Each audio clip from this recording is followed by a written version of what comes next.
Tahukah teman-teman bahwasanya bumi kita ini didominasi oleh air laut loh. Nah, 71%-nya adalah air dan 97%-nya air asin serta 3%-nya adalah air tawar. Nah, tahukah kamu bagaimana asal-usul air tawar itu? Air tawar berasal dari es yang dikutub kemudian mencair dan airnya tersebut mengalir ke danau, sungai, dan air tanah. Nah, tahukah kamu manfaat air bagi kehidupan kita itu sangatlah penting, seperti contohnya untuk mandi, minum, mencuci, dan menyiram tanaman. Dan masih banyak lagi. Air menjadi keberlangsungan hidup kita karena sehari-harinya kita menggunakan air.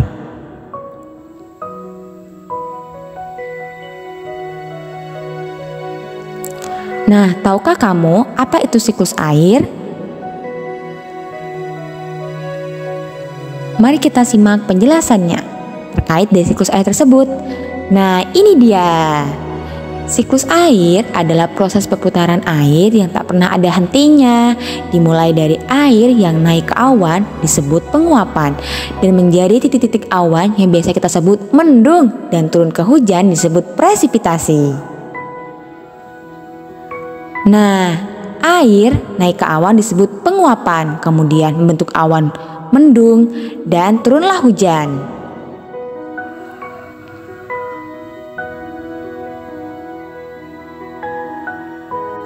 Nah, mari kita simak langkah-langkah dari proses siklus air. Air naik ke awan disebut evaporasi.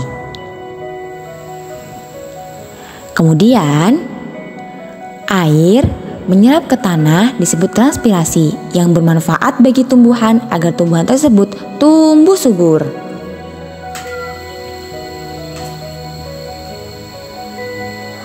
Kemudian, air menjadi titik-titik awan atau biasanya yang disebut kita dengan sebutan awan mendung disebut kondensasi. Nah, itu awannya berubah jadi hitam loh teman-teman.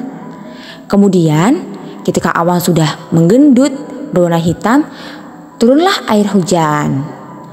Nah, air tersebut turun ke bumi yang disebut dengan tahap presipitasi. Nah, itulah yang disebut dengan proses siklus air. Dimulai air yang turun ke bumi disebut presipitasi, kemudian transpirasi, air naik ke atas awan, dan kemudian membentuk titik-titik awan disebut kondensasi.